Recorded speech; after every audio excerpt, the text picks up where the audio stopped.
Tonight, let's delve into the fascinating and often questionable world of ancient Roman street food. From bustling thermopolia counters to honey-soaked fig cakes enjoyed in the shadow of grand marble columns, Roman junk food was more than just sustenance. It was a blend of flavor, social status, and a means of survival, all wrapped up in what might have been a mystery sausage. Before we get comfortable, please take a moment to like this video and subscribe, but only if you genuinely enjoy what I create here. Also, let me know in the comments where you're watching from and what time it is for you. It's always intriguing to see who's joining us from around the world. Now dim the lights, perhaps turn on a fan for that gentle background hum, and let's slowly embark on tonight's journey together. Imagine yourself trudging through a sun-baked Roman street in your well-worn sandals. Your tunic clings uncomfortably, and you're battling the kind of headache that only arises from consuming 5 cups of watered-down wine and making poor choices at the public bathhouse. You're certainly not in the mood for an elaborate meal. There's no desire to spit roast a pig or engage in a debate about olive varieties with your neighbor. No, what you crave is something immediate, greasy, and possibly regrettable. Something that won't ask too many questions and won't mind if you eat it with one hand while shooing away pigeons with the other. Enter the thermopolium, Rome's wonderfully chaotic version of a street food stall. Think of it as an ancient Taco Bell, but with more marble counters and slightly fewer food safety regulations. The setup was deceptively simple. Stone counters with circular holes carved into them, each holding a dolia, large earthenware pots filled with whatever was hot, edible, and had survived the morning. There were no menus, no labels, no real sense of order, just a bubbling concoction of possibilities, both culinary and gastronomical. What was on offer? Perhaps fried cheese balls that squeaked when you bit into them, or questionable sausage links that might have been pork, or perhaps just a blend of optimism. There might be a mysterious stew that contained lentils, or just appeared to. And permeating everything, like a ghost you could almost taste, was garum, the Roman fermented fish sauce that served as both seasoning and a societal experiment. As for cleanliness, it's best not to inquire. The chef likely wore the same tunic he slept in, and the spoon he used had probably witnessed at least 2 civil wars. But the food was hot, salty, and packed enough calories to get you through another afternoon without collapsing in the crowded streets. Thermopolia were ubiquitous, especially in Pompeii, where nearly every block featured one. Workers, students, itinerant poets, and bewildered tourists from Gaul all converged at these counters, exchanging small coins for quick, satisfying, and questionably legal sustenance. And yes, it might lead to indigestion, but when the alternatives were a cold onion or whatever was simmering at the corner stall, you followed your gut and hoped it would eventually forgive you. You leave the thermopolium with your dignity slightly compromised and a lentil stain beginning to appear on your toga. Now, as you stroll through the forum, your stomach grumbles ominously once more. You need a snack, not a full meal, just something to munch on while feigning interest in a public orator ranting about wheat subsidies. Enter roasted chickpeas, or as they were known on the Roman streets, cicer aretinum. This sounds rather sophisticated, but it essentially translates to rocks pretending to be food. Vendors sold them in small clay bowls or little cloth pouches, calling out to potential customers in a magnificent symphony of salesmanship. Hot chickpeas, crunchy chickpeas, chickpeas that might or might not chip your teeth. They were roasted over open coals until they achieved a texture somewhere between crisp and gravel. They were heavily salted, as salt was the Roman answer to everything: preservation, seasoning, and a way to mask the taste of regret. Yet, chickpeas were incredibly popular. Soldiers munched them on marches, senators snacked on them between accepting bribes, and children chewed them as if preparing for adulthood. They were inexpensive, filling, and didn't spoil easily, making them perfect for stashing in a satchel, a lunchbox, or even for throwing at someone's head during a gladiatorial match. There wasn't much variety, no chili lime flavor, no hummus dip, just a bowl of rock-hard legumes dusted with salt, occasionally served warm, which was considered quite a luxury. Of course, the Romans swore they were healthy. Chickpeas were believed to promote vitality, aid digestion, and inspire deep thoughts. which sounds suspiciously like something a chickpea vendor might invent. But if it helped sell the product, why not? Every now and then you might encounter a soft one, a bit chewy, a little mealy, and for a fleeting moment you'd think, this isn't bad. Then you'd bite into the next one and be reminded that Roman dentistry was still about 1,000 years away from solving this particular problem. Still, for a handful of coins, you got a snack that traveled well, lasted indefinitely, and gave you something to do with your mouth during lengthy political speeches. And in Rome, that was worth every cracked tooth. Now your stomach craves something different. Perhaps sweet, perhaps soft, definitely less existentially crunchy. You spot a vendor with a tray of gleaming golden spheres. You approach cautiously, knowing that in Rome, sweet treats can often be deceptive. He hands you one with a wink and says, "Globuli." What are they, you wonder? Imagine deep-fried cheese balls, thoroughly drenched in honey. And no, this isn't a Renaissance fair invention. Globuli were a genuine Roman dessert snack, made by mixing ricotta-style cheese with flour, shaping the mixture into balls, deep-frying them in oil, and then soaking them in honey as if they had committed a crime against moderation. They were sweet, savory, and structurally unstable. Bite into one too quickly, and hot cheese might squirt out in the opposite direction. The honey would glue your fingers together, ensuring the rest of your day involved bees, curious dogs, or awkward hand gestures at passing senators. But make no mistake, globuli were a tremendous hit. The recipe appears in Apicius, the closest thing the Romans had to a cookbook, and they were considered a delicacy suitable for dinner parties, temple festivals, and for impressing anyone you were trying to charm with sugar. The texture? Crispy on the outside, with molten cheese lava within. The taste? Somewhere between a rich dessert and a surprisingly intense cheesecake. The Romans had no concept of moderation when it came to honey, and these treats were practically candied cannonballs. While they weren't exactly widespread street food, frying cheese in oil required some resources. They certainly appeared at more upscale gatherings. Imagine a toga party ending with satisfied guests groaning, their tunics stained with cheese grease and bees hovering like tiny waiters. One bite could transport you to culinary heaven or send you scrambling to the nearest public fountain for a finger rinse. There was no middle ground. So while we moderns enjoy donuts, churros, and fried Oreos, the Romans had globuli, and in a way, they got there first. Deep frying dairy and covering it in sugar wasn't an innovation, it was a revival. You just had to endure the stickiness. Now you yearn for something a bit more refined, less messy, more dignified, perhaps even elegant. Enter the Roman answer to gourmet dessert, dates stuffed with nuts. Known as dulia domestica in recipes from Apicius, these small bundles were deceptively simple. Take fresh dates, sticky, brown, squishy, and already halfway to jam. Remove the pits and cram them full of finely chopped almonds or walnuts. Then drizzle them with honey, or roll them in it, or completely drench them, depending on your social standing and disregard for subtlety. At first glance, they appear harmless, a rustic little sweet, the kind of thing you'd proudly present to your grandmother. But be warned, these things were dense, densely packed, densely flavored, and if left out in the sun too long, dense enough to cause dental trauma. Imagine nature's candy transformed into a polite form of edible masonry. They weren't exclusively for nobles, though the wealthy certainly flaunted them at feasts. Slaves and working-class citizens occasionally obtained dried dates too, especially during festivals when indulgence was briefly encouraged and digestive consequences were quietly overlooked. The texture was, well, enthusiastic. The date offered chewy resistance, the nut added a crunchy surprise, and the honey served as ancient Roman superglue.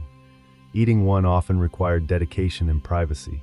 They stuck to your teeth, your hands, your toga, and occasionally your personal relationships if you took the last one. Nutritionally, they were surprisingly robust. Dates were high in sugar and energy, nuts provided a protein boost, and honey just made everything feel more luxurious. Romans claimed it aided digestion, but let's be honest, they were mostly just thrilled to have something sweet that didn't contain bones. As a bonus, these treats traveled well, making them ideal gifts, offerings, or last-minute apologies. Soldiers carried them into battle, lovers exchanged them like edible love notes, and if circumstances became difficult, They doubled as throwable objects with just enough weight to make your point. In the empire that conquered the known world, this was one of its most beloved desserts, sticky, satisfying, and potentially dangerous. Let's take a sharp turn into the slightly unhinged, because if there's one Roman snack that still raises eyebrows today, it's this one: stuffed dormice. Yes, small, fuzzy rodents with large eyes and an unfortunate tendency to end up on elite Roman dinner plates. Think of it as the original tension between adorable and edible. Now, to be fair, not everyone was out eating glorified pet hamsters. This was primarily a custom among the wealthy. Ordinary people stuck to lentils and boiled onions. But if you were part of the Roman upper crust, the toga-wearing, poetry-quoting, villa-owning kind, you absolutely served dormice to guests, not out of necessity, but simply for status. The dormice were fattened in small terracotta jars called gleraria, essentially mouse-sized gyms with no exit. The goal was to make them plump before stuffing them with minced pork, herbs, and nuts. Then they were either roasted, dipped in honey, or both, because why cross just one culinary line when you can sprint past several? Guests would pick them up delicately, as if pretending not to notice the tail still attached. The flavor was described as nutty, but you can bet that's the kind of thing people say to sound cultured. Realistically, it probably tasted like greasy mouse and poor decisions. And the surprising thing is, they weren't even illegal. In fact, dormouse farming was regulated. That's how widespread this practice was. The Romans wrote about it, joked about it, and even carved them onto elaborate mosaics, as if to proclaim, "Here lies Gaius. He had money, he had mice." But here's the kicker. Despite the strangeness, they were considered delicacies, like the foie gras of the Roman world, lavish, controversial, and a little morally ambiguous. So why did they eat them? Because they could. Because they wanted to impress people. Because culinary restraint wasn't exactly in vogue when you controlled the Mediterranean. To us, it sounds horrifying. To them, it was finger food with flair. And in a culture where eating flamingo tongues wasn't even the weirdest item on the menu, a crispy, honey-glazed dormouse was practically tame. Naturally, you deserve something comforting, something golden, something that doesn't look back at you. Enter the honey cake, or as the Romans knew it, libum. Now, to be clear, these weren't your modern, soft, fluffy sponge cakes. No one was Instagramming slices of these Roman honey cakes. They were dense, weighty, more akin to a sweet brick than a delicate dessert. And they came in all shapes and levels of chewiness, ranging from pleasantly spongy to requiring a dagger to cut. The classic libum recipe called for cheese, flour, and egg mixed into a thick dough, shaped into a neat little loaf, and baked on a leaf. Because if you're not baking on foliage, are you even Roman? Once baked, they were thoroughly drenched in honey. Not drizzled, not glazed, drenched. The kind of soaking that ruins tunics and friendships when only one slice remains. Honey was liquid gold in Rome. It was a sweetener, a preservative, a skin ointment, and apparently the answer to the question, what should we pour over this questionable cake? The result was a sticky, slightly sour, cheesy, sweet treat that clung to your fingers and social reputation alike.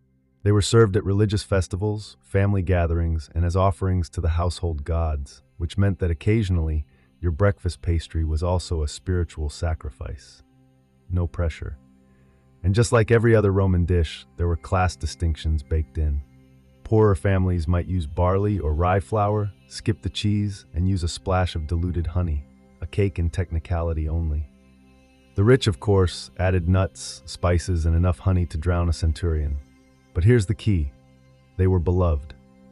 The kind of thing people remembered from childhood, fought over at banquets, and hoarded like a personal treasure. They weren't fancy, they weren't pretty, but they were sweet, sticky, and capable of triggering property disputes. Imagine waking up in ancient Rome. The streets are already noisy. Your neighbor is shouting about overdue amphorae, and your head is throbbing from last night's single cup of diluted wine that somehow transformed into 4. You're groggy, low on funds, and running late. Naturally, you reach for breakfast, but not eggs, not fruit, not even a proper meal. No, you're opting for the classic Roman start to the day. Stale bread soaked in wine. Yes, it was a common practice. Romans called it sopium vinum, which sounds like a magic spell but simply means bread and wine. Essentially, You took old hardened bread, because fresh bread was either expensive or mysteriously absent, tore it into chunks, and submerged it in whatever wine-like substance was available. It wasn't luxurious, it wasn't aesthetically pleasing. It was Roman cereal, but without the milk, sugar, or joy. Still, it got the job done. The wine softened the rock-hard bread just enough to make it chewable. Red or white didn't matter. If it contained fermented grapes and was vaguely liquid, it was destined for your bowl. Occasionally, people added herbs or honey, but that was reserved for special occasions, or if you were trying to impress someone who had already witnessed you eating dormice. It was a breakfast born of necessity and efficiency. Farmers ate it before a day in the fields, laborers before hauling bricks in the sun, and philosophers while feigning stoicism in public. If coffee jumpstarts modern civilization, this was Rome's lukewarm, wine-flavored equivalent. Of course, the elite mocked it, while secretly indulging in their own versions using aged wine, honeyed bread, and the smug expression of someone pretending to slum it for the experience. But for the average Roman, this was the true start to the day. And here's the surprising part. Sometimes it wasn't even breakfast. Some people just dipped bread in wine constantly, during meals, during speeches, during casual eavesdropping in the forum. It was a food, a drink, and a lifestyle choice. Was it nutritious? Barely. Was it dignified? Not particularly. But it was soft, inexpensive, and soaked in alcohol, which in ancient Rome qualified as a win. Ah, sausages. Humanity's age-old solution to the eternal question, what do we do with the leftover bits? And nowhere was this meat wrangling more enthusiastically embraced than in ancient Rome, where sausage making was less about recipes and more about pushing the boundaries of what could legally be considered food. The Roman version was called lucanica, a sausage named after the region of Lucania. By the time it reached the street stalls of Rome, nobody really cared about its geographical origin. What they cared about was that it was salty, greasy, spicy, and suspiciously chewy. The ingredients? Well, that's where things get interesting. Lucanica was often a delightful mystery of pork trimmings, liver, lungs, heart, and possibly things best left undocumented. Seasoned with pepper, cumin, fennel seeds, and a dash of bravado, it was then stuffed into an intestine casing and grilled, fried, or smoked to mask the existential horror within. And Romans adored them. Street vendors openly grilled them on small braziers, releasing clouds of meaty perfume into the already chaotic city air.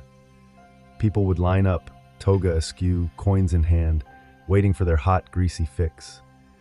Athletes ate them for energy, philosophers consumed them and then questioned their own ethics, and children begged for them, only to immediately regret it.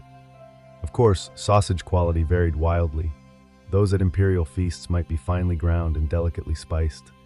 The ones on the street? Let's just say the less you asked, the happier you were. There were rumors of donkey bits, maybe dog, certainly organs you've never seen on a butcher's chart. Storage was also rather optimistic. Refrigeration didn't exist, and smoking meat was more art than science, so some sausages aged like fine wine. Others aged like something you'd report to the authorities. Still, they were everywhere. Sold at thermopolia, eaten at arenas, and carried into battle. A Roman soldier marching across Gaul could count on two things: sore feet and a dried sausage in his pouch. It was calorie-dense, flavor-rich, and durable enough to serve as a self-defense weapon if needed. Let's talk about Roman pancakes, or as they might have called them, flat disappointment with a drizzle of hope. In theory, a lateria sounds promising. It translates to another sweet, and was essentially a basic pancake made from spelt flour, eggs, and milk. Sometimes honey was involved, sometimes not. And that inconsistency alone reveals the kind of emotional roller coaster this food presented. You'd mix the batter, pour it into a pan over a fire that may or may not be cooperating, and await the magic. Except Roman magic didn't involve fluffy stacks or maple syrup. These pancakes were thin, dense, and just sturdy enough to qualify as edible flooring. If you were fortunate, they'd be fried in a bit of oil and served with a generous helping of honey, perhaps a sprinkle of poppy seeds if someone was feeling festive. If you weren't lucky, you got the version with no toppings, no sweetness, and the texture of a legal document. Still, they were popular, inexpensive, easy to make, and surprisingly versatile. They could be sweet or savory, eaten hot or cold, served at festivals, funerals, and that awkward space between breakfast and guilt. Romans weren't seeking a breakfast revolution. They just wanted calories that didn't fight back.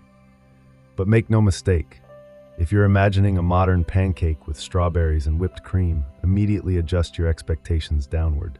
These were the kind of cakes that demanded strong teeth and low emotional standards, more fuel than food, more endurance snack than indulgent brunch. Yet they had their place. They filled stomachs. They paired decently with wine. They made you feel, however briefly, that you had some control over your life, which in a world of invasions, political backstabbing, and mystery meat sausages was no small comfort. And sometimes, just sometimes, the batter would crisp perfectly on the edges. The honey would caramelize and you'd think, this is almost good. That fleeting joy was the Roman pancake's true legacy, setting the bar low enough to be pleasantly surprised. So were they bland? Yes. Were they adored? Somehow also yes. Because in Rome, even mediocrity had its moment, preferably served with honey. There's a certain honesty in Roman cuisine. They didn't pretend things were fancy. They didn't trim the fat. And when it came to fish, they certainly didn't waste time with neat fillets or delicate portions. No, they went straight for the bits. Fried, salty, sometimes unrecognizable, always crunchy. Imagine this. You're strolling the docks of Ostia, or perhaps just downwind from a fishmonger in the Subura. You catch a whiff of something sizzling, something fishy, something that's probably been sitting out since sunrise. You follow your nose, and there it is, a greasy tray of fried fish parts, lovingly coated in oil and what might be flour or might be street dust. No one's sure anymore. What exactly were you getting? Fish heads, tails, fins, and anything small enough to toss whole into a pan. Anchovies were a favorite, as were sardines. Occasionally, the Romans would venture into mystery seafood territory and fry whatever creature happened to flop into the net that day. The cooking method was simple. Heat up some oil, toss the fish in, and hope they crisp before they burn. Sprinkle with salt, maybe a squirt of vinegar if you were feeling aristocratic. Serve it wrapped in a fig leaf or directly into the customer's hand if hygiene was optional, which, let's be honest, it usually was. These small, crunchy sea creatures were everywhere. Thermopolia served them, market stalls advertised them loudly, and children bought them as snacks. And everyone understood that if it's been fried hard enough, you don't need to ask what part of the fish it was. Nutritionally, they were decent. Omega-3s, protein, calcium from the bones you were absolutely crunching through, and a lingering scent of the Mediterranean that stayed with you for days. But here's the magic. People loved it. Romans weren't seeking elegance. They wanted salt, fat, and crunch. And these fish bits delivered loudly, greasily, in a way that told your stomach, yes, I'm full, and told your dignity, we don't talk about this. By now, you've eaten bread soaked in wine, sausage stuffed with mystery, and a pancake that legally qualifies as a construction material. Perhaps you're craving something wholesome, something fruity, something that says, I made a good life decision today. Enter the Roman fig cake, or as some modern historians like to call it, the ancient art of making leftovers look intentional. Figs were ubiquitous in Rome, abundant, inexpensive, and so perishable that Romans had roughly 3 hours between ripe and fermented. So what did they do with the extras? They mashed them into fig cakes, small lumps of mashed fig, sometimes mixed with nuts or flour, occasionally shaped into discs, and almost always presented as dessert. The texture was ambitious, chewy, sticky, and vaguely alarming if stored improperly. The taste? That depended on how long the figs had been sitting in the sun. Best case scenario, rich and naturally sweet. Worst case, a tangy flavor profile one could charitably call surprising. Sometimes they added honey, which helped. Sometimes they didn't, which didn't help. Some versions included sesame seeds, creating a snack that clung to your teeth like emotional baggage. Others were wrapped in leaves for easy portability and plausible deniability. But despite their humble beginnings, fig cakes were popular across all social classes. Farmers brought them into the fields, philosophers nibbled them while judging other philosophers, and even the wealthy enjoyed them, though theirs came adorned with spices and smugness. At festivals, they were often distributed to crowds like ancient granola bars. And because they didn't spoil easily, they became the go-to offering for gods, household spirits, and that one neighbor you didn't particularly like but had to maintain politeness with. Let's not pretend they were glamorous. Nobody was writing love poems to fig cakes, but they were dense, nutritious, and endlessly adaptable. The culinary equivalent of "it'll do." And let's face it, in a society where most desserts either stuck to your hands or attempted to escape your plate, the humble fig cake offered a rare kind of stability. It didn't sparkle, it didn't impress, but it also didn't fight back. And sometimes that's enough. At this point in your Roman culinary journey, you've consumed enough fermented, fried, and honey-drenched material to question your life choices. But don't worry, we haven't yet explored one of Rome's most cherished obsessions, cheese. Specifically, cheese snacks, the kind that could be delightful or instantly regrettable. Cheese in ancient Rome wasn't merely a food, it was a philosophy. They had soft cheese, hard cheese, aged cheese, and the kind of cheese that might qualify as a biological weapon by modern standards. Romans loved to snack on cheese between meals, or more accurately, between other questionable decisions. Let's begin with fried cheese patties. A common treat at thermopolia and taverns, these were made by mashing soft cheese, likely a ricotta-like curd, mixing it with flour or semolina, forming small discs, and frying them in oil until golden. Sounds appealing, right? It was, but only if eaten hot. Let them cool for 5 minutes, and you were suddenly gnawing on something with the texture of an old sandal. Some were sweetened with honey, others had herbs and were aggressively savory. Occasionally, someone would add nuts or dried fruits, which in theory sounded inventive, but often ended up tasting like someone accidentally dropped trail mix into a grilled cheese. Now, if you were particularly unlucky, you might encounter aged Roman cheese. This wasn't your delicate French brie or polite cheddar. No, this was hard, pungent, and frequently described as fragrant, which in ancient culinary terms meant don't inhale too deeply. Some versions were aged until they were more salt than cheese. Others were stored in baskets, left out in the sun, and possibly used to repel unwanted guests. Cheese snacks were ubiquitous. Served to soldiers, offered at festivals, even gifted during Saturnalia, because nothing says, "I appreciate you," like a block of dairy that could double as a paperweight. They were filling, inexpensive, and impressively shelf-stable, assuming you didn't mind them putting up a fight. But for all their inconsistencies, the Romans adored cheese snacks. They were comforting, portable, and only occasionally threatening. In short, they were the mozzarella sticks of the ancient world, just without the mozzarella or the sticks. Some civilizations have ketchup, others have hot sauce. Ancient Rome, they had garum, the fermented fish sauce that somehow found its way onto, into, or near just about every edible object in the empire. Let's be clear, garum was not subtle. It was not elegant. It was not something you lightly drizzled.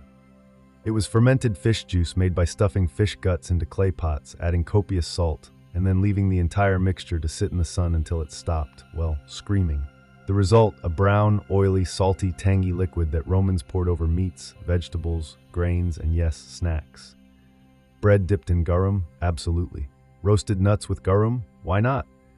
Fried cheese with a splash of garum?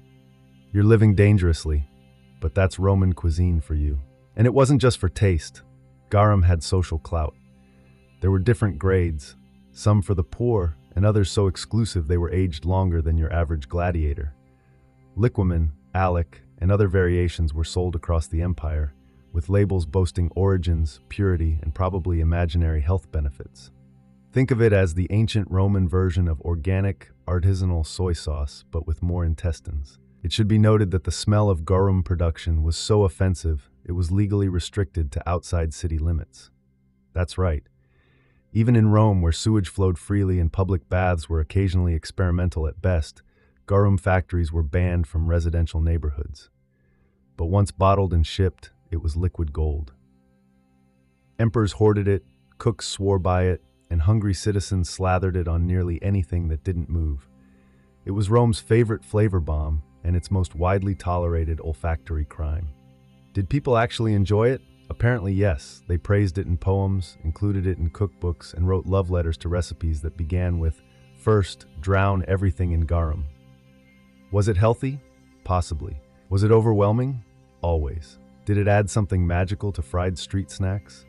If you like your magic strong, fishy, and vaguely suspicious, then yes. So when you envision Roman junk food, don't just picture cheese balls or fig cakes. Picture cheese balls and fig cakes thoroughly soaked in fermented fish sauce. Because that's what winning tasted like in Rome. You still crave a snack, something casual, something crunchy, something you can eat with one hand while dramatically waving the other at passing senators. Enter Roman street nuts. Walk through any bustling Roman marketplace, the Forum, the Port at Ostia, the back alleys of Subura, and you'd hear the unmistakable sound of nuts roasting on open coals. Not in the cozy, holiday-scented way, but more like the smell of a burning street cart mixed with salted temptation. Your choices: almonds, walnuts, hazelnuts, and pine nuts, though the latter could cost a small fortune and possibly your dignity if you dropped them. Most were roasted lightly, salted, and sometimes flavored with herbs or honey. Simple, addictive, and pocket-friendly. Vendors sold them in small paper cones made of recycled wax tablets or papyrus scraps, which occasionally still bore grocery lists or bad poetry. Bonus entertainment. And the Romans? They went nuts for nuts. Philosophers munched them while contemplating mortality, gladiators consumed them for protein, and drunken party guests tossed them into mouths and sometimes amphorae with varying degrees of accuracy. Even the emperors snacked on them, though theirs were peeled, gilded, and likely carried to them on a silver platter by someone with chronic anxiety. Some were even candied. Almonds coated in honey were the closest thing Rome had to peanut brittle, and they were equally capable of cracking a tooth or winning your affection, depending on how fresh they were.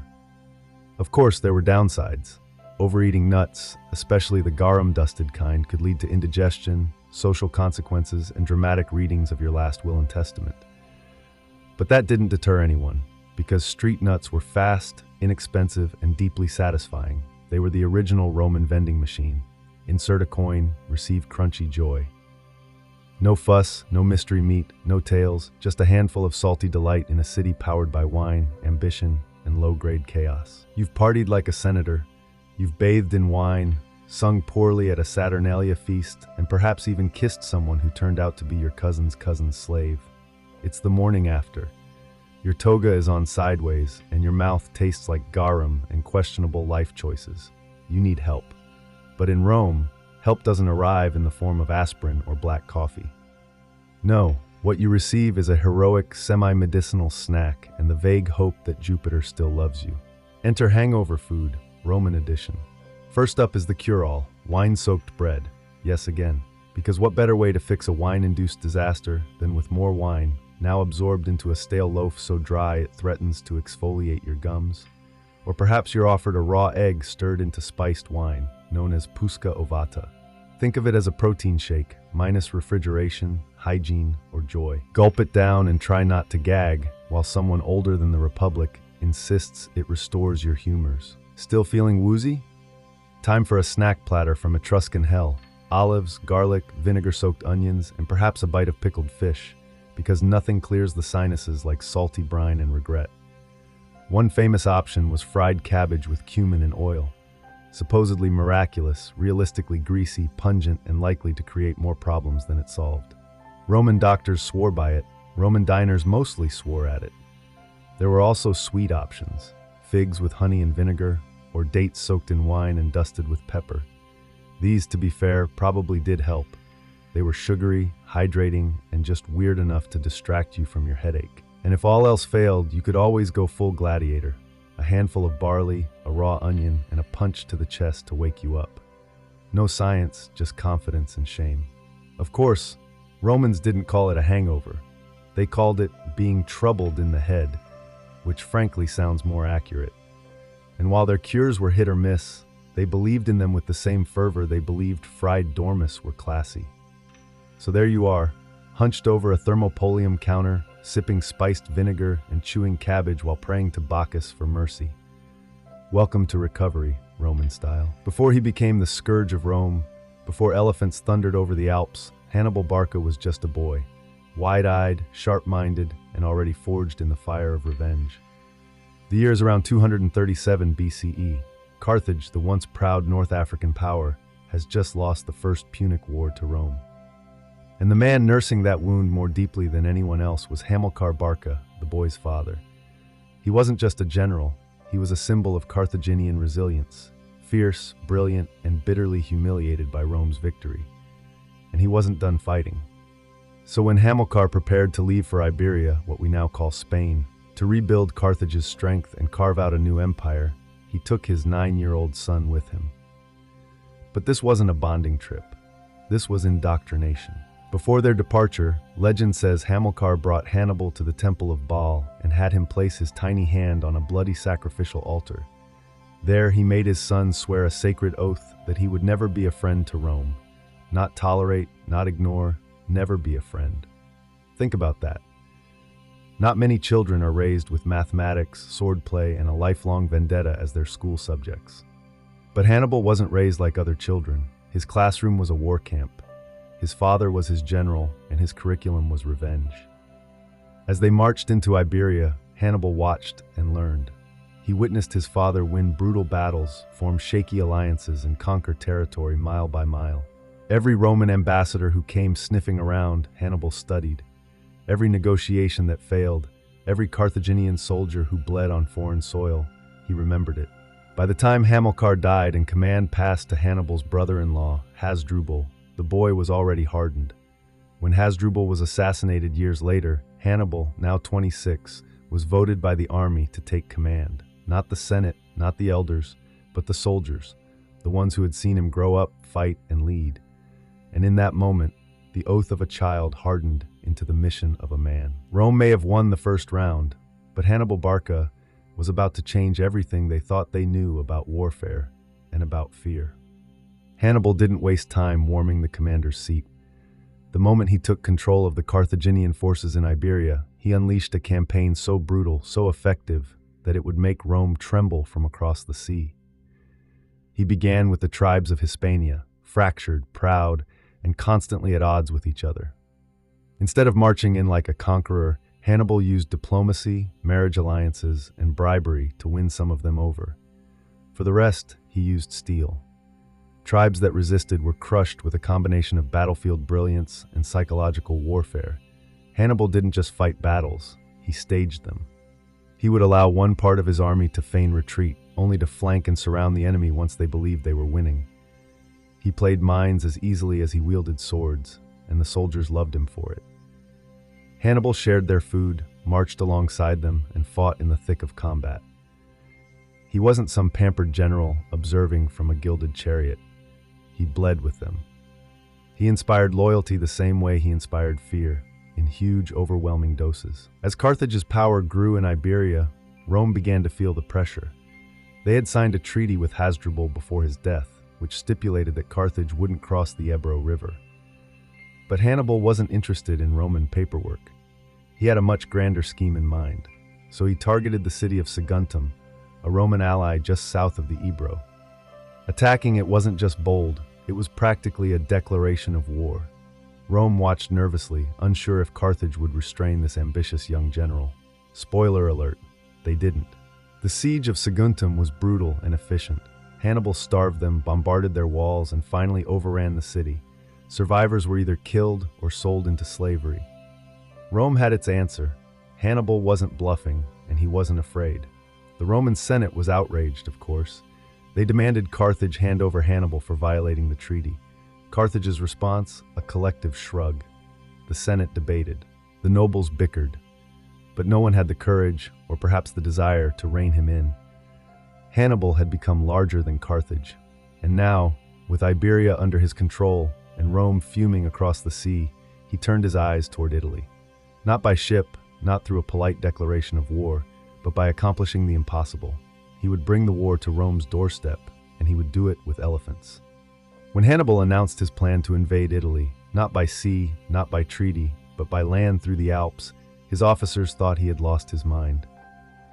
The Alps weren't just mountains, they were death traps, snow-covered, treacherous, and swarming with hostile tribes. No sane general would attempt it, especially not with thousands of soldiers, pack animals, and a handful of African war elephants. But Hannibal wasn't aiming for sanity, he was aiming for shock and awe.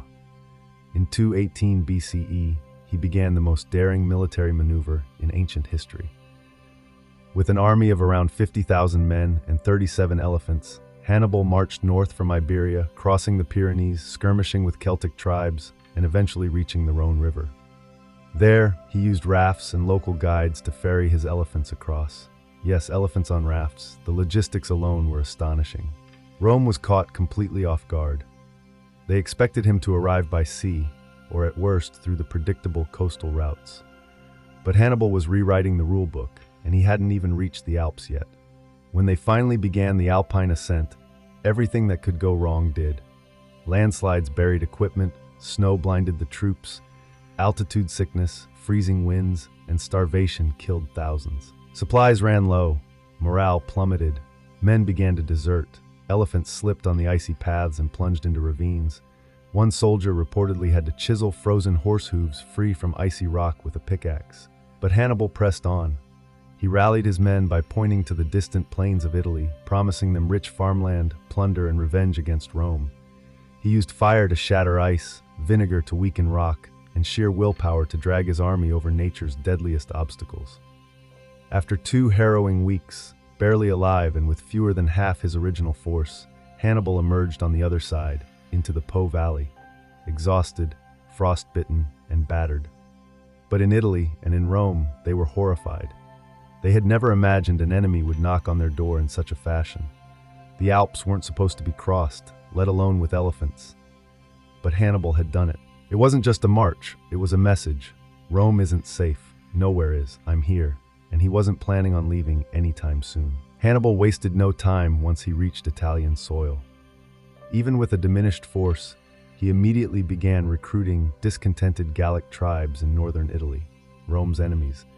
And they joined him, because Hannibal didn't just promise liberation, he proved it with blood. Rome, stunned but still arrogant, scrambled to send legions to intercept him. Consul Gaius Flaminius took command, burning with the confidence of the Republic. He desired a swift, glorious victory that would restore Roman pride after Hannibal's audacious Alpine feat.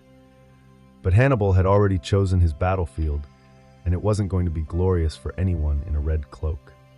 The location was Lake Trasimene, a foggy, narrow valley with water on one side and steep hills on the other, perfect for an ambush.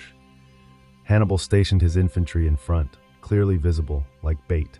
He then concealed his cavalry and elite troops in the hills, hidden in the early morning mist. On June 21, 217 BCE, Flaminius charged in, eager, overconfident, and completely unaware of what awaited him. As the Romans advanced into the trap, Hannibal sprang it shut. His troops burst from the hills, slamming into the Roman flanks. Cavalry cut off their retreat. The Roman line, stretched thin in the narrow pass, had nowhere to maneuver. It was pure chaos. Roman soldiers drowned in the lake, were trampled trying to flee, or were slaughtered where they stood. Flaminius himself was cut down, attempting to rally his collapsing army. In just a few hours, 15,000 Romans were dead, thousands more captured. And Hannibal? He didn't lose a single officer. The ambush at Lake Trasimene became the largest and most successful ambush in military history. Rome panicked, streets filled with screams and prayers. Mothers wept. The Senate, in despair, appointed a dictator, Quintus Fabius Maximus, to handle the crisis. But Hannibal wasn't finished. He had invaded their land, annihilated their legions, and now he roamed Italy like a ghost, impossible to catch, devastating everything in his path. Yet, even after this disaster, Rome refused to negotiate. That suited Hannibal just fine. He didn't want peace. He wanted to humiliate them in the one place they thought themselves invincible, on the battlefield, at the heart of their empire. And his deadliest masterpiece was still to come. If Lake Trasimene was Hannibal's masterpiece of ambush, then Cannae was his symphony of annihilation. By 216 BCE, Rome was done playing it cautious. No more waiting, no more defensive strategies. They amassed the largest army they had ever fielded, around 80,000 men under the command of consuls Lucius Aemilius Paulus and Gaius Terentius Varro, twice the size of Hannibal's army. They weren't planning to outwit him, they were planning to crush him with sheer force. Hannibal knew it, and he smiled. He chose the battlefield, a wide plain near the town of Cannae in southern Italy, perfect for cavalry movement and maneuvering. Then he arranged his troops in a deceptively simple formation. His weakest infantry, mostly Gauls and Spaniards, formed a shallow crescent at the center. His stronger African infantry waited on the flanks. His cavalry, his real hammer, flanked even wider on both sides. The trap was set. On the morning of the battle, the Romans advanced in a dense, powerful column, eager to punch straight through Hannibal's center. And they did. At first, Hannibal's crescent began to bend inward under pressure, retreating but not breaking. The Roman infantry surged forward, deeper and deeper into the trap, believing victory was imminent. That's when the jaws snapped shut. Hannibal's African infantry on the flanks wheeled inward, enveloping the Romans from both sides. His cavalry, having already routed the Roman horsemen, circled back and attacked from the rear. Now the Romans were completely surrounded. No retreat, no breathing room, just chaos and blood. In the blazing August heat, men suffocated in the crush of bodies. Swords couldn't swing. Panic set in. And Hannibal's men systematically slaughtered them, cutting them down in one of the most lopsided massacres in military history. An estimated 50,000 to 70,000 Romans died in a single day, more than the entire population of many ancient cities. It was the worst defeat Rome had ever suffered, and remains one of the deadliest battles of all time. And Hannibal? He didn't march on Rome, not because he couldn't, but because he knew Rome would not fall easily. He needed reinforcements from Carthage, siege equipment, and time. But Carthage hesitated. Even after inflicting Rome's darkest day, Hannibal stood alone, and Rome, wounded, vengeful, and now very afraid, wasn't planning on letting him go unpunished. After Cannae, Hannibal's name alone could silence a Roman crowd. Mothers used it to frighten their children. "Hannibal has arrived! Hannibal is at the gates!" And yet, strangely, he never entered the city. For 16 years, Hannibal roamed the Italian countryside like a phantom, unbeaten, unpredictable, and completely without reinforcements. He won the loyalty of many southern Italian cities and brought chaos to Rome's allies. But Carthage, for all its riches, refused to send him the support he needed to finish the job. The Senate feared his growing power. His enemies at home whispered about his ambition. They were more comfortable letting him bleed Rome slowly than arming him for a final strike. So Hannibal was forced to adapt. He became a master of survival, fighting guerrilla-style skirmishes, harassing supply lines, destroying crops, and always staying just out of reach. The Romans, under Fabius Maximus, nicknamed the Delayer, refused to give battle. They shadowed him, avoiding open conflict, starving him of opportunities. But Hannibal still scored victories. He crushed Roman forces at Herdonia, ambushed them in Apulia, and even destroyed entire consular armies that dared to chase him. And he kept doing it without ever losing a major engagement. But time was turning against him. Rome, battered but relentless, adapted. They built more legions, trained new commanders, and strengthened their alliances. While Hannibal wandered with a shrinking army, Rome expanded its power like a hydra growing new heads, and the war began to shift elsewhere. Rome invaded Iberia, cutting off Carthaginian supply lines. Hannibal's own brother Hasdrubal attempted to bring reinforcements by crossing the Alps, just as Hannibal had years before. But Rome intercepted him, crushed his army, and threw Hasdrubal's severed head into Hannibal's camp. That message was clear. You're alone now. Hannibal's dream of breaking Rome from within was fading. He had turned Italy into a graveyard of legions. But without reinforcements, without siege engines, without political backing, he couldn't deliver the final blow. Still, he refused to leave. He had promised his father as a boy that he would be no friend to Rome, and he kept that promise every year he remained on their soil. But soon Rome would come knocking, not in Italy, but on Carthage's own shores, and Hannibal would have no choice but to go home for the final fight. By 203 BCE, the tide had fully turned. Rome had clawed back from disaster, conquered Hannibal's strongholds in Iberia, and taken the fight directly to North Africa. Leading the charge was Scipio Africanus, a young, brilliant general who had studied Hannibal's tactics obsessively.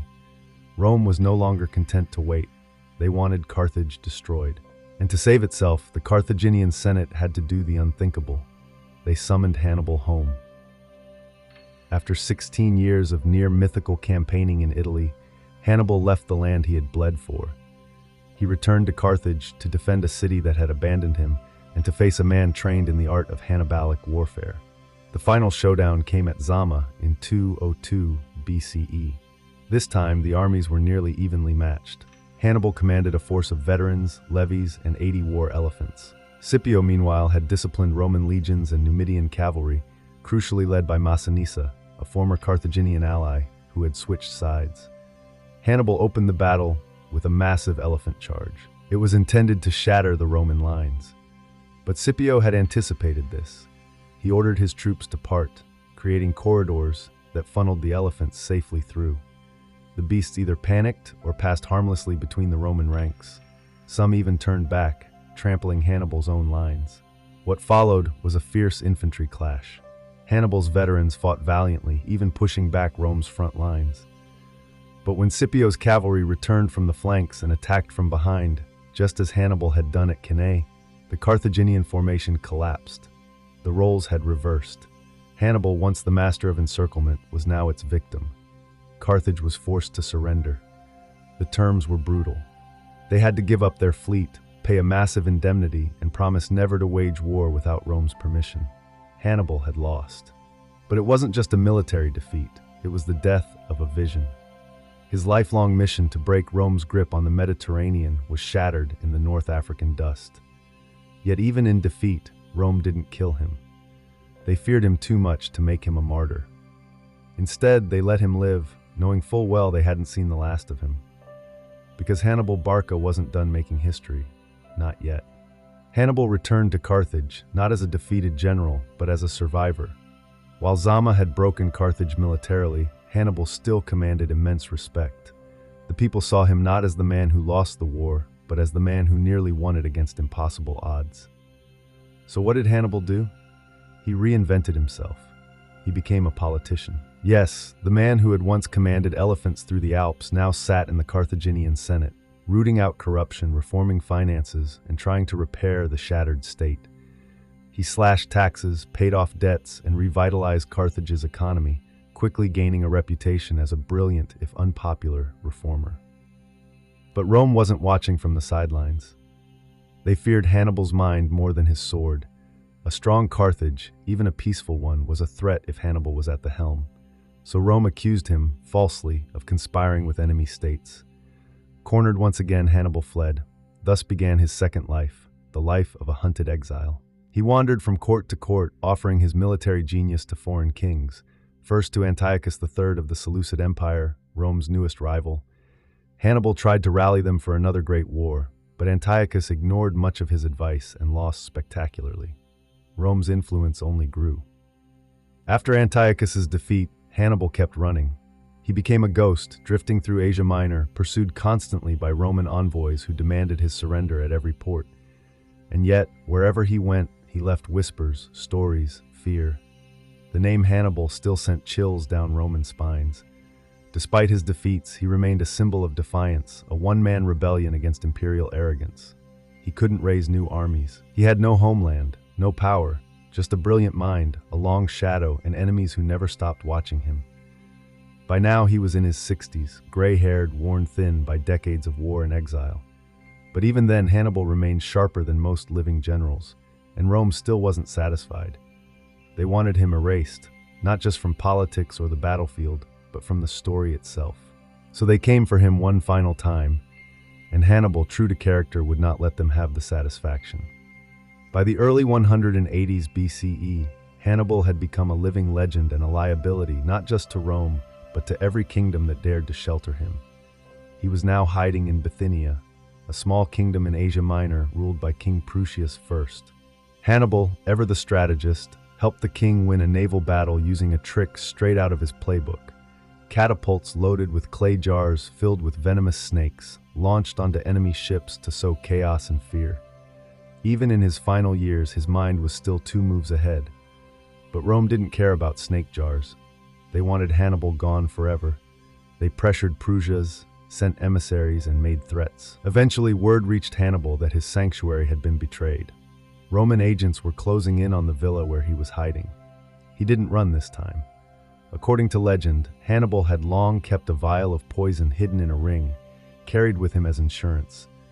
If Rome ever cornered him like an animal, he would go out on his own terms.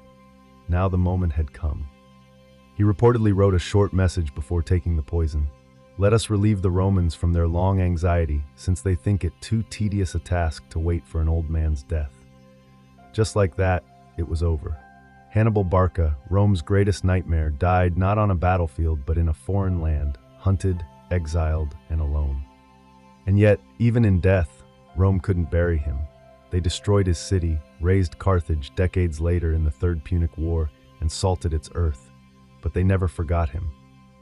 Centuries later, Roman historians, men who should have hated him, wrote about his brilliance with awe. He had led from the front, fought against overwhelming odds, and outwitted every Roman general sent to kill him. He crossed the Alps with elephants, devastated Italy for years, and gave the greatest military machine in history a fear it would never shake. And he did it all while staying true to one thing, his boyhood oath to never be a friend to Rome. Even in exile, even in death, Hannibal won a different kind of war, the war for legacy. And in that war, he remains undefeated. Every autumn in ancient Greece, a strange transformation would grip the land between Athens and the small town of Eleusis. Roads filled with chanting pilgrims, smoke and incense drifted through the hills, and somewhere in the darkness, under torchlight and secrecy, something sacred and forbidden took place. This was the Eleusinian Mysteries, the most famous and mysterious religious festival of the ancient world. It wasn't just a celebration, it was a spiritual initiation. And unlike the rowdy Dionysian orgies or the public pomp of Olympic festivals, this one came with strict rules. Ironclad rules. Break the silence, speak of what happened inside the sacred hall, and you could face execution. The core of the festival centered around Demeter, the goddess of the harvest, and her daughter Persephone. According to myth, Persephone was kidnapped by Hades, god of the underworld. Demeter, devastated, caused the world's crops to wither in mourning. Eventually, a deal was struck. Persephone would spend part of the year underground and part above. This myth became a powerful metaphor for the agricultural cycle: death and rebirth, decay and renewal. But the mysteries weren't just agricultural, they were cosmic. To the Greeks, this wasn't just about farming, it was about the fate of the soul. Participants, known as Mystae, underwent a multi-day journey. They fasted, they bathed in the sea, they carried sacred objects. And then at Eleusis, they entered the Telesterion, a great hall where the innermost rites took place. What exactly they saw or experienced inside is still debated. Some believe it involved a symbolic reenactment of Persephone's return. Others believe it was a visionary experience, perhaps aided by a hallucinogenic potion called kykeon. Whatever it was, it left people changed. From emperors like Hadrian to philosophers like Plato, many of the greatest minds of antiquity went through the Eleusinian Mysteries and emerged convinced that death was not the end. This was religion not as obedience, but as transformation, a sacred encounter with the cycles of life, loss, and renewal. And for over 1,000 years, the Eleusinian Mysteries endured, longer than most empires, until one day Christianity rose. The old gods were outlawed, and the secrets of Eleusis were buried forever. No one ever broke the vow of silence, and so the mystery lives on. While Greece cloaked its sacred rites in mystery, ancient Egypt preferred something far more spectacular: public religion on parade. And no festival embodied this more than the Opet Festival, held annually in the grand city of Thebes. The Opet Festival was one of the most magnificent religious events in ancient Egypt. Its purpose was to rejuvenate the pharaoh's divine essence and reaffirm his sacred bond with the gods, especially Amun-Re, the chief deity of Thebes. It began at the colossal temple of Karnak, home to the mighty god Amun, his wife Mut, and their son Khonsu, the Theban triad. Priests carried their sacred statues, sealed within golden shrines, onto ceremonial boats called barks. These weren't ordinary boats. They were massive, gilded, and often carried on the shoulders of dozens of priests through the streets. Later, they were floated down the Nile itself. Their destination, the Luxor Temple, about 2 kilometers away, linked to Karnak by a grand avenue lined with hundreds of sphinxes. The journey between the temples was not silent or solemn. It was vibrant, theatrical, and drenched in pageantry. Dancers, musicians, acrobats, and chanting priests filled the streets. Commoners came out in droves, not just to watch, but to participate. For many Egyptians, this was their chance to see the divine, not hidden in the inner sanctums of a temple, but paraded openly, proudly, and dazzlingly through the city. And this wasn't just ritual for show. The pharaoh himself joined the procession, often taking part in sacred reenactments. In some eras, it was believed the god Amun merged spiritually with the pharaoh during the ceremony, recharging his divine mandate to rule. It was a renewal of power, not through conquest, but through cosmic approval. There was also a deeply human element. During the festival, the strict boundaries between priest and peasant, god and mortal, loosened. People feasted, drank, and danced. It was joy wrapped in divinity, a moment when heaven touched earth, however briefly. The Opet festival lasted anywhere from 11 to 27 days, depending on the period and the pharaoh's budget. And while each celebration had its own flavor, the message remained the same. Egypt was in balance, the gods were pleased, and the divine order of Ma'at still reigned. For the Egyptians, that meant everything. If the Eleusinian mysteries were about divine secrets and the Opet festival about royal divinity, then Saturnalia was something else entirely. A week-long party where Rome gleefully abandoned its rules. Held every December in honor of Saturn, the Roman god of agriculture, time, and liberation, Saturnalia was a deeply rooted festival celebrating the end of the harvest and a nostalgic longing for the mythical Golden Age, a time when Saturn ruled and all men were free and equal. And for a few chaotic days, Romans tried to relive that dream. It began with a sacrifice at the temple of Saturn in the Forum, followed by a public feast. Then, all social norms were flipped on their heads. Masters served their slaves, senators wore colorful tunics instead of togas, gambling, usually banned, was openly permitted, work stopped, schools closed, the courts shut down. Rome didn't function, at least not in the usual sense. One of the festival's most bizarre traditions was the election of a Saturnalian king, sometimes called the Lord of Misrule. This was often a low-ranking citizen, a slave, or even a child, given mock authority to issue absurd commands. Sing naked in the streets, balance a plate on your head. Obeying these ridiculous orders was part of the fun. Saturnalia was also when people exchanged gifts, wax candles, small figurines, and even poetry. It was lighthearted, full of laughter, and had a warmth that feels oddly familiar. In fact, many scholars argue that Saturnalia is one of the cultural ancestors of Christmas. The timing, the gift-giving, the candles, the feasting, it all echoes through time. But Saturnalia wasn't just a holiday, it was a pressure valve. For a society so rigidly structured, with slaves at the bottom and senators at the top, it allowed for the illusion, however brief, that everyone was equal. That maybe, just maybe, there could be a return to Saturn's mythical golden age. Of course, when the festival ended, everything snapped back into place. Slaves returned to servitude. The Senate resumed its bickering, the streets quieted, but for that week of reversal, Rome became a theater of joy, chaos, and shared humanity. Because even an empire needs a break from pretending it has everything under control. Long before alarm clocks and New Year countdowns, ancient Persians were already celebrating a festival of rebirth, balance, and fire, one that still survives today. Nowruz, the Persian New Year. Rooted in Zoroastrianism, one of the world's oldest monotheistic religions, Nowruz wasn't just about turning a calendar page. It marked the spring equinox, a moment when day and night are perfectly balanced. To Zoroastrians, this balance reflected the eternal struggle between Ahura Mazda, the force of light and order, and Angra Mainyu, darkness and chaos. Nowruz symbolized the victory of light over dark, of cleanliness over corruption, and hope over despair. Preparation began weeks in advance. Homes were swept, walls washed, debts settled. This wasn't just spring cleaning, it was a spiritual purge. Everything dirty or chaotic had to go. Fires were lit in courtyards and along city walls. On the eve of the new year, people would leap over flames shouting, "Give me your red color, take away my sickness." The fire, sacred in Zoroastrian belief, wasn't just heat and light, it was purification. Then came the Haft-Sin table, an altar-like arrangement of 7 symbolic items beginning with the Persian letter S. Sabze, sprouted greens, for growth; Seer, garlic, for protection; Senjed, dried fruit, for love; Sirke, vinegar, for wisdom, and more. Each item represented a moral or cosmic value. Temples called fire temples held special ceremonies during this period. Zoroastrian priests in white robes chanted hymns from the Avesta, their holy texts, and offered fragrant woods to the ever-burning sacred flame. For believers, it was a time to reflect, to realign with truth, and to embrace the turning of the cosmic wheel.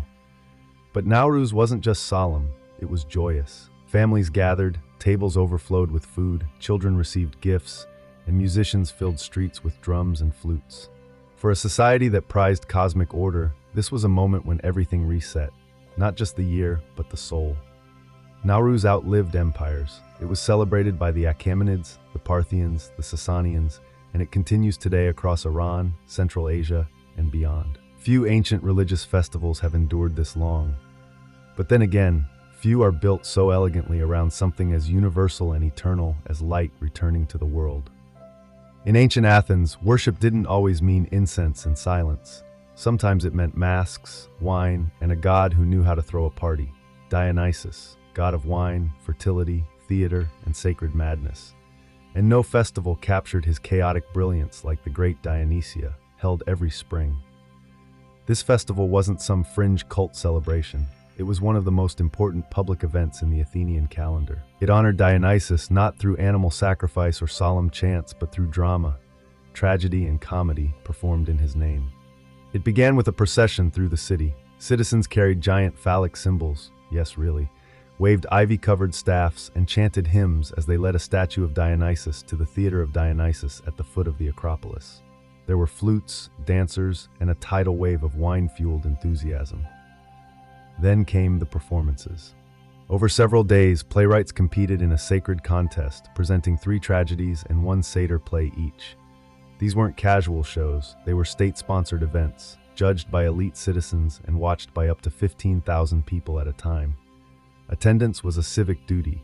Even prisoners could be released on bail to attend. The themes: gods, fate, hubris, revenge, war, and suffering. Aeschylus, Sophocles, Euripides, these masters told stories that ripped the soul open. Imagine watching Oedipus discover he married his mother, with your neighbors beside you gasping in horror. It wasn't just entertainment, it was ritual catharsis. And after the tragedies came the comedies, raunchy, political, and often absurd. Aristophanes used them to mock politicians, question war, and skewer society itself. Nothing was off limits, but at its core, Dionysia was about more than theater. It was about stepping out of yourself, about breaking down the masks society forces us to wear, and putting on literal ones to explore truths we couldn't otherwise say aloud. It was madness with meaning. Dionysus wasn't a calm, orderly god. He was wild, untamed, a bridge between civilization and its primal roots. The Dionysia gave space for that side of humanity to breathe, shout, laugh, and grieve. For the Athenians, this wasn't escape. This was religion, a mirror held up to the soul, with a wine cup in hand and the god of ecstatic transformation watching from the wings. Among ancient religious festivals, few are as raucous, theatrical, and subversively spiritual as Purim, a Jewish holiday that's part survival story, part political satire, and all about divine irony. Purim commemorates the events told in the Book of Esther, set in the Persian Empire under King Ahasuerus, likely Xerxes II. The plot sounds almost like a drama from the Great Dionysia. A Jewish girl named Esther becomes queen, hides her identity, and eventually risks her life to stop a genocidal plot by the king's advisor Haman to annihilate the Jews. She succeeds. Haman is hanged on his own gallows, and the Jewish people are saved. It's a story about reversal of fate, the hidden workings of providence, and the power of courage. But unlike solemn religious festivals, Purim is pure, unfiltered joy, a celebration of survival that leans into laughter and liberation. The festival begins with the public reading of the Megillah, Book of Esther, often performed like a comedic play.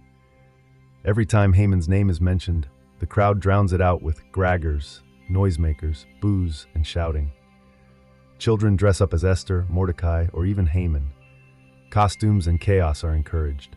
Then come the commandments of celebration, feasting with lavish meals, gifting food to friends, giving to the poor, and most famously drinking until you can't distinguish between blessed is Mordecai and cursed is Haman.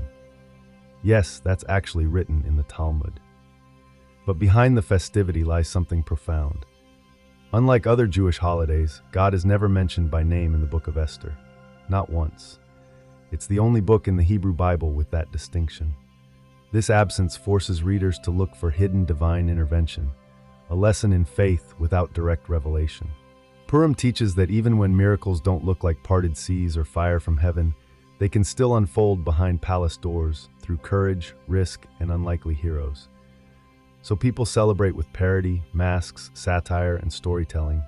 They laugh in the face of death, they mock the villain, and in doing so, they affirm something deeply spiritual. Survival is sacred, and joy is resistance. In the misty hills and forested valleys of ancient Ireland, the beginning of August marked a sacred and deeply communal event.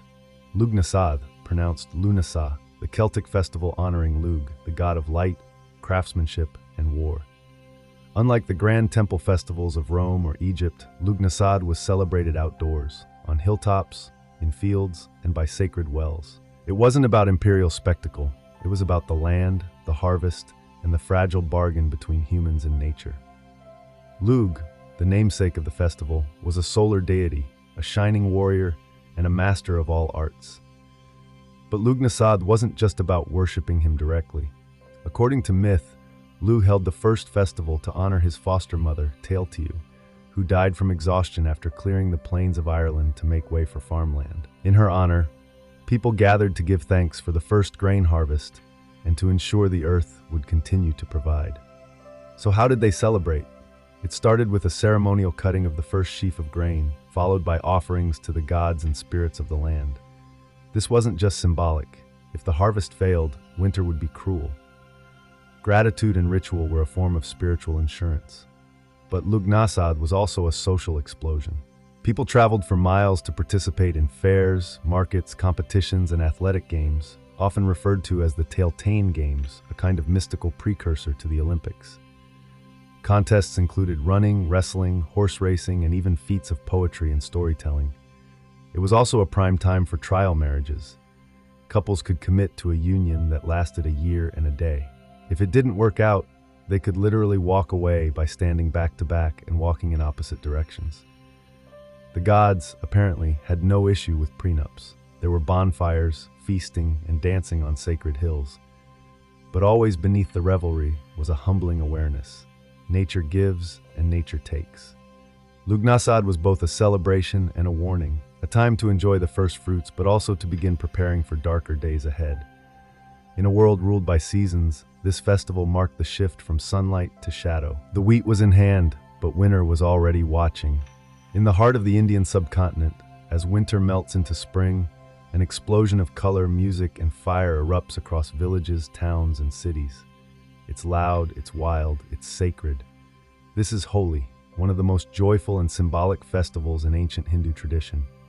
Known today for its clouds of colored powder and water fights, Holi has deep religious and mythological roots. At its core, it celebrates the victory of good over evil, the arrival of spring, and the burning away of the old to make room for renewal. The festival begins the night before the color with Holika Dahan, the ceremonial bonfire. Its origins lie in the myth of Prahlada, a devout follower of the god Vishnu, and his demon father Hiranyakashipu, who demanded to be worshipped instead. When Prahlada refused, his father conspired to kill him by placing him on the lap of his sister, Holika, who was immune to fire. But divine justice had other plans. Holika burned, and Prahlada emerged unharmed. Every year, Holika's effigy is burned in bonfires across India. The fire symbolizes the destruction of ego, hatred, and evil, and the cleansing of the soul through light and heat. And then comes the color. The next morning, the streets transform into a living kaleidoscope. People throw gulal, vibrant colored powders at each other, drench friends with colored water, and dance to drums and flutes. It's impossible to stay clean or somber. But this chaos is ritual chaos. Social boundaries collapse. Rich and poor, old and young, men and women all become equals under layers of red, green, blue, and yellow. Enemies reconcile, strangers become companions. For one day, the world becomes unrecognizable, and beautifully so. Holi also connects to the legend of Krishna and Radha, where Krishna, self-conscious about his dark skin, playfully smeared color on Radha's fair face. Their divine romance became an eternal metaphor for playful love and divine unity. That's why Holi isn't just fire and purification. It's flirtation, joy, and affection. Underneath the celebration is a spiritual message, the cycle of seasons, the resilience of the soul, and the beauty in embracing impermanence. Because after the flames die down and the colors fade from your skin, what remains is the lesson Holy was always trying to teach. Light returns, joy is sacred, and rebirth is always just around the corner. Amid the thunder of Roman armies and the pomp of imperial parades, there existed a ritual so secret, so exclusive, that even Rome's most powerful men were banned from attending. No senators, no priests, no emperors, only women. This was the festival of Bona Dea, the good goddess. Held each December at the home of Rome's highest magistrate, the festival was both religious and mysterious. It honored a goddess associated with fertility, healing, chastity, and the earth. But her exact origins and functions remain elusive, and that's by design. Everything about Bona Dea was cloaked in feminine secrecy. The rites were conducted by the Vestal Virgins, Rome's most sacred priestesses, and attended only by elite Roman women. Men were strictly forbidden, not just from participating, but even from knowing the rituals. In fact, not even male historians knew what happened during the ceremony. What we do know comes from scandal. In 62 BCE, the festival exploded into public controversy. That year, Julius Caesar, then Pontifex Maximus, was hosting the rites in his home as required, even though he couldn't attend. But his wife, Pompeia, was in charge of hosting the female-only celebration. Things took a turn when a reckless aristocrat named Publius Clodius Pulcher disguised himself as a woman and sneaked into the ceremony, allegedly to seduce Pompeia. He was caught. A trial followed, turning a private, sacred ritual into a public spectacle.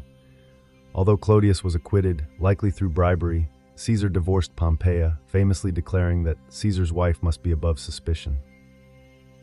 But beyond scandal, the Bona Dea festival reveals something rare, a sacred space entirely controlled by women, where their concerns, fertility, health, family, the rhythms of the body, were placed at the center of religious life. It was a moment when Rome's rigid patriarchy stepped aside and the divine feminine reigned in secret. Wreaths of myrtle were banned, a symbol of Venus and possibly sexual love. Wine was disguised as milk. Music, incense, and offerings were made, perhaps even symbolic fertility rites. But no man ever saw them. No man ever would. And maybe that's the point. In a world that documented everything, the most powerful rituals were the ones no one wrote down. Because sometimes the sacred must remain unseen, protected by silence, and passed down only through whispered memory. Long before it became a medieval obsession with turning lead into gold, alchemy began in the temples and tombs of ancient Egypt. But in Egypt, it wasn't called alchemy. It was known as chemia, meaning the black art. A reference not to anything sinister, but to the rich, dark soil of the Nile Valley, known as Kemet, the Black Land. To the Egyptians, transformation wasn't just physical. It was sacred. It applied not only to matter, but to the soul. The ancient Egyptians were already masters of practical chemistry. They produced cosmetics, perfumes, glass, dyes, and metal alloys. They practiced advanced techniques in embalming, using resins, salts, and linen to preserve the body for eternity. But these weren't just medical procedures. These were rituals of transformation, performed with divine intent. Every act of mummification, every pigment ground into paint was part of a cosmic process, the preparation of the body and soul for rebirth in the afterlife. In fact, death itself was seen as a kind of alchemical operation. Just as metals could be purified in fire, the soul of the dead had to be refined through trials in the underworld. The Book of the Dead, full of spells and incantations, acted like a guide for this spiritual transmutation. Central to Egyptian thought was the figure of Thoth, the ibis-headed god of wisdom, writing, and sacred knowledge. Later, when Greek and Egyptian cultures fused during the Ptolemaic period, Thoth was identified with the Greek god Hermes, creating the mythical sage Hermes Trismegistus, thrice great Hermes. He would become the legendary author of the Hermetic texts, mystical writings that laid the foundation for alchemy as a spiritual science. These texts spoke not just of material processes, but of divine unity, of the correspondence between the macrocosm and microcosm, as above, so below. In Egyptian alchemy, the transformation of matter was symbolic of the transformation of the soul. Turning base metals into gold was just a metaphor for turning an imperfect self into a purified being. So when later alchemists in Greece and Europe searched for the philosopher's stone or eternal life, they were really carrying forward an ancient Egyptian idea that true transformation doesn't begin in the laboratory, it begins in the heart. While Egypt gave alchemy its ritual soul, ancient Persia gave it a moral spine, a cosmic framework rooted in the eternal struggle between light and darkness. In the heart of the Persian Empire, long before medieval laboratories, the teachings of Zoroaster, Zarathustra, shaped a worldview where transformation was not only desirable, it was necessary. His dualistic vision split the universe into two opposing forces: Ahura Mazda, the god of light, truth, and order, and Angra Mainyu, the spirit of darkness and chaos. This wasn't just myth, it was metaphysics, and it deeply influenced alchemical thinking. Zoroastrians worshipped through fire, a living symbol of truth and divine illumination. In temples, sacred flames were never allowed to die. Fire purified, revealed, and transformed, just like the alchemist's furnace centuries later. Persians also developed advanced metalwork techniques. They were among the first to refine copper, silver, and gold, to smelt iron, and to experiment with alloys. Their artisans weren't just craftsmen. They were seen as initiates in a process of perfecting nature. Smelting ore into shining metal was viewed as an act of cosmic alignment, elevating raw, chaotic matter into something orderly and pure. Even the earliest Persian medicinal texts show traces of proto-alchemical ideas, lists of minerals, metals, plants, and their effects on the human body. They didn't just want to heal the body, they wanted to align it with the divine harmony of the universe. Later, Islamic scholars would preserve and expand on Persian alchemical ideas. But even in pre-Islamic times, we see the emergence of a powerful theme that would echo through alchemical traditions from Arabia to Europe: that matter is not static, and that within every impure substance lies the seed of perfection. It's the same idea that would later inspire alchemists to transmute lead into gold, or the soul from base to divine. Persian thought then offered a moral alchemy, purification not just of elements, but of intention. Fire didn't simply melt metals, it burned away falsehood and revealed what was hidden. And in that hidden core, somewhere between smoke and spirit, Persian alchemists believed lay the divine spark that could change anything, even the self. If Egypt gave alchemy its sacred rites and Persia its moral framework, it was ancient Greece that tried to explain it all with logic, geometry, and a touch of cosmic arrogance. Here, alchemy didn't vanish, it evolved. Greek thinkers took the mystical and chemical traditions of older civilizations and tried to make them make sense. But instead of crucibles and powders, they reached for philosophy. At the heart of Greek alchemical thought was the theory of four elements: earth, water, air, and fire. First proposed by Empedocles, these weren't just physical substances, they were fundamental principles of the universe, the Lego blocks of reality.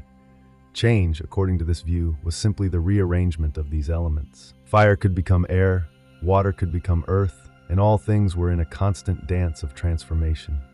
Later philosophers like Plato added layers of meaning. He described matter as composed of perfect geometrical forms, tiny invisible solids. In this version, alchemy became a quest not just for chemical reactions, but for harmony with the ideal world. Then came Aristotle, who altered everything. He proposed that all matter had four essential qualities: hot, cold, wet, and dry. By changing these qualities, you could change the substance itself. Lead was dry and heavy, gold was balanced and radiant. So if you could shift lead's properties, make it more noble, it could, in theory, become gold. Sound familiar? This idea of transmutation, changing one substance into another, became the cornerstone of all later alchemy. But the Greeks didn't stop at theory. In Hellenistic Alexandria, a melting pot of Egyptian mysticism, Greek philosophy, and Babylonian astronomy, alchemy as a practice finally began to take shape. Here, scholars and mystics recorded early recipes for dyes, perfumes, and metal alloys, but always wrapped in symbolic language. And it's here that the mythic figure of Hermes Trismegistus emerged, part Egyptian Thoth, part Greek Hermes, credited with writing the Hermetic corpus. These texts spoke of purifying not just matter but the soul, urging practitioners to seek divine union through inner transformation. To the Greeks, alchemy wasn't about making money. It was about understanding nature, mirroring the cosmos, and perfecting the self through the hidden laws of reality. And that made it not just science, but something dangerously close to divine power. In the bustling port city of Alexandria, alchemy found its true laboratory, not just of matter, but of ideas. Founded by Alexander the Great and ruled by the Ptolemies, Alexandria was where Greek rationalism, Egyptian ritual, Babylonian astrology, and Persian metaphysics collided in a swirling intellectual stew. At its heart was the Great Library of Alexandria, a beacon of ancient knowledge where scrolls and scholars gathered from across the known world. Alchemy in this environment didn't just survive, it thrived.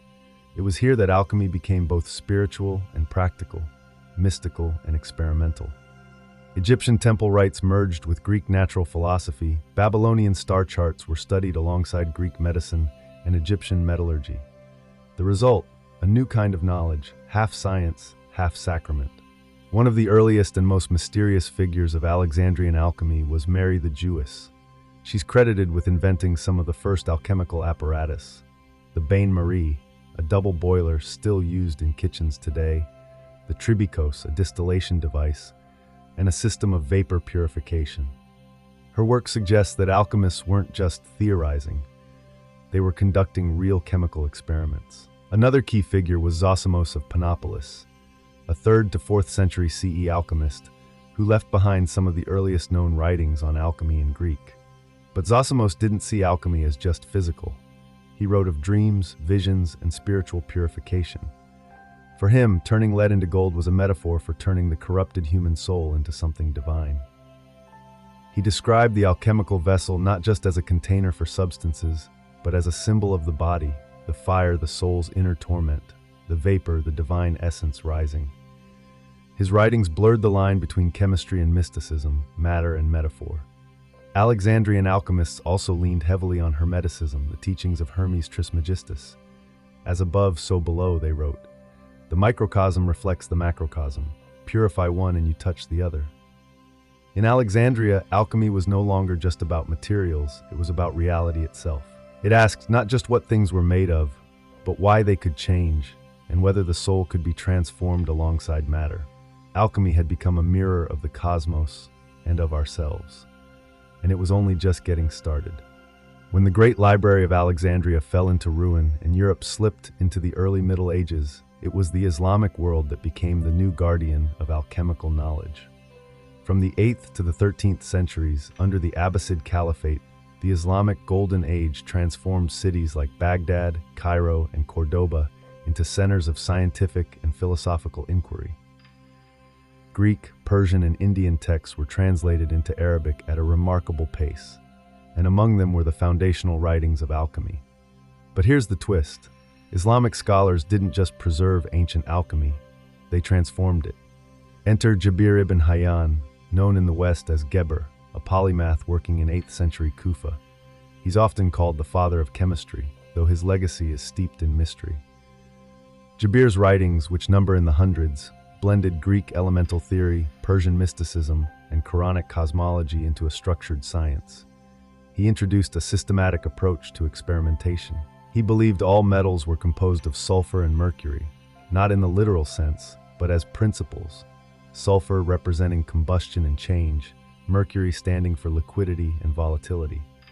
According to Jabir, if you could balance these two forces, you could transmute one metal into another. He also introduced techniques still recognizable today: distillation, crystallization, sublimation, filtration, and calcination. His apparatuses became the blueprint for medieval laboratories. But Islamic alchemy wasn't just technical. It retained the spiritual heart of earlier traditions. Alchemy was seen as a path to divine understanding. Transforming matter was a metaphor for purifying the soul, aligning with God's order in the universe. Later alchemists like Al-Razi, Rhazes, and Avicenna ibn Sina debated alchemy's legitimacy. Al-Razi supported it, emphasizing its practical medical applications. Avicenna, on the other hand, criticized the idea of transmutation but respected the discipline's philosophical and ethical aims. Even in disagreement, they elevated alchemy into something more than a secretive craft. It became proto-chemistry, metaphysics, spiritual discipline, and moral philosophy, all in one. European scholars would later rediscover these Arabic texts, translating them into Latin and reviving alchemy in the West. But the soul of that alchemy, the belief that matter and spirit mirrored each other, was preserved, clarified, and systematized by Muslim scholars. And in their hands, alchemy stopped being legend and started becoming science. When the translated works of Arabic alchemists like Jabir ibn Hayyan, al-Razi, and Avicenna flowed into Europe during the 12th century, something remarkable happened: a revival of alchemy. This time it took root under the shadowed stone towers of medieval monasteries and universities. Europe had been in intellectual hibernation. But with the rise of translation schools in places like Toledo and Sicily, Latin scholars gained access to a treasure trove of forgotten wisdom. Among these were the alchemical writings, riddled with strange symbols, mysterious ingredients, and promises of transformation.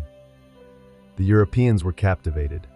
To them, alchemy offered more than just gold. It offered knowledge, power, and even immortality. The elusive philosopher's stone became the Holy Grail, said to transmute base metals into gold and bestow eternal life. But it wasn't just a material object. It symbolized the perfection of both matter and spirit. Medieval alchemists took this dual nature seriously. Figures like Albertus Magnus and Roger Bacon were both friars and experimental scientists.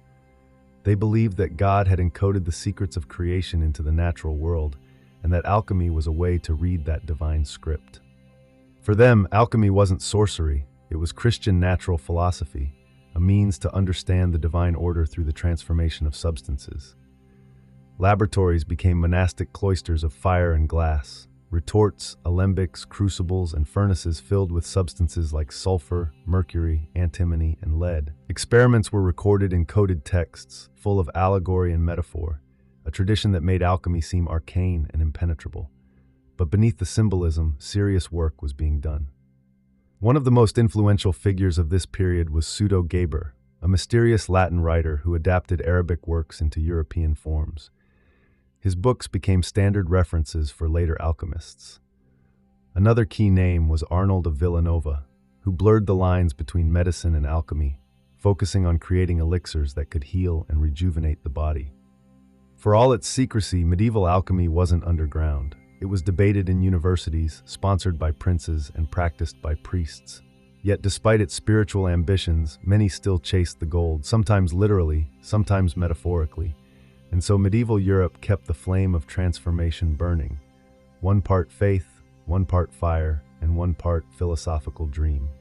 As Europe emerged from the medieval era into the Renaissance, alchemy didn't fade, it morphed. It became more secretive, more symbolic, and strangely more mystical. Out of this fusion of Hermetic philosophy, Christian mysticism, and Renaissance humanism emerged one of the most curious movements in alchemical history: the Rosicrucians. In the early 1600s, anonymous manifestos began circulating across Europe: Fama Fraternitatis, Confessio Fraternitatis, and the Chemical Wedding of Christian Rosenkreuz.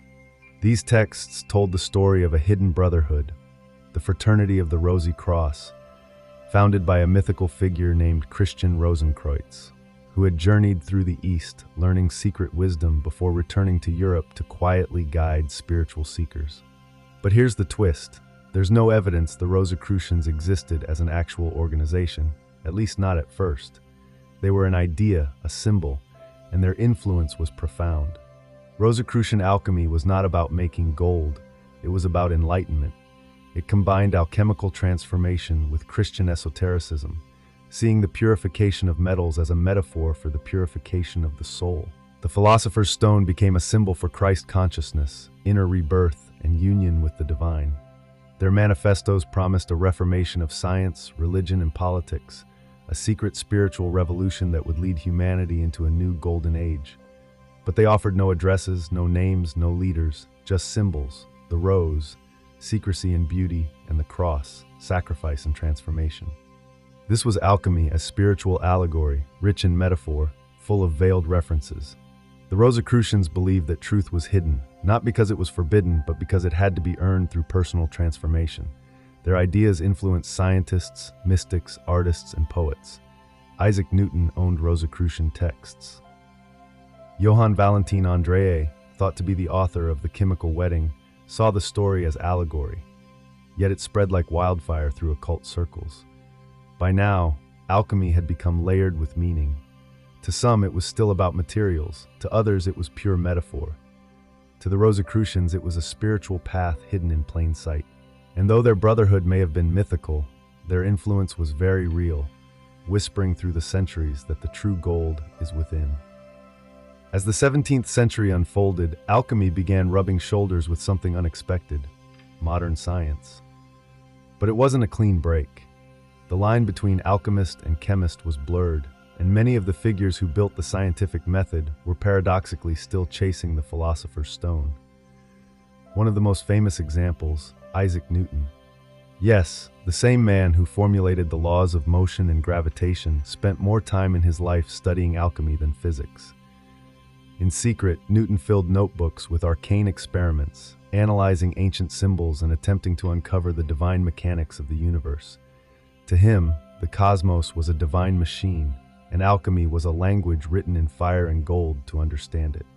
Newton wasn't alone. Robert Boyle, often called the father of modern chemistry, was also steeped in alchemical thought. His famous 1661 book, The Skeptical Chymist, challenged the classical four-element theory and laid the groundwork for chemical analysis. But Boyle also believed in the transmutation of metals and saw alchemy as a valid field of inquiry. So what changed? The key difference was methodology. Alchemy had long been shrouded in symbolism, secrecy, and spiritual metaphor. But emerging scientists began demanding clarity, repeatability, and evidence. They started shedding the mystical language in favor of quantifiable results.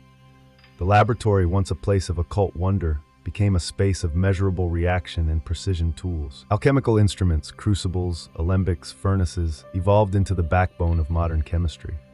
The dream of turning lead into gold faded, replaced by the practical pursuit of understanding matter's building blocks. And yet, the alchemical worldview didn't entirely disappear.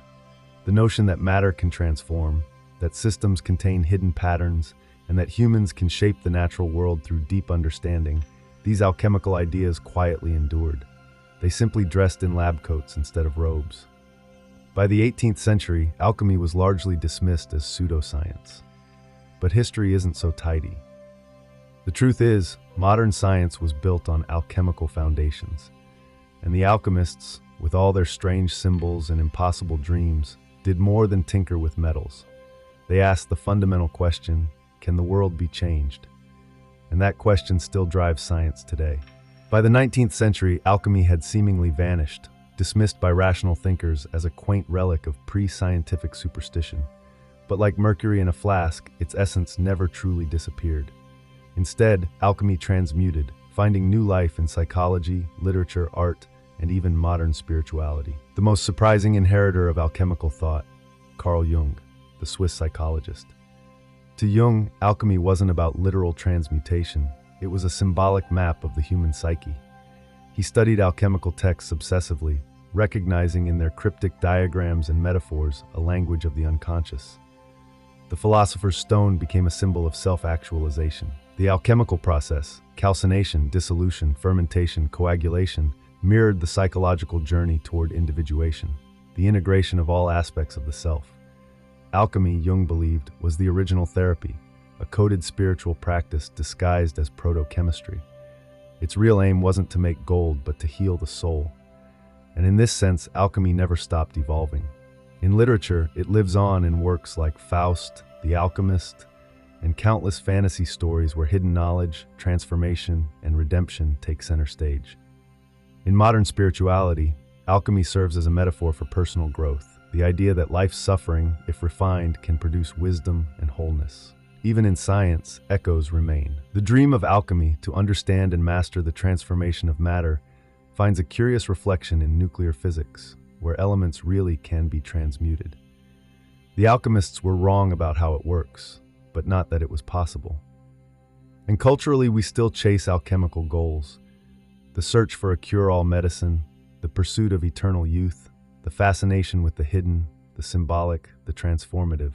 The enduring power of alchemy lies not in its failed recipes, but in its imagination, its willingness to believe that the world is mutable, that what is base can become noble, and that knowledge, properly applied, can elevate both matter and soul. Alchemy didn't die, it simply changed form.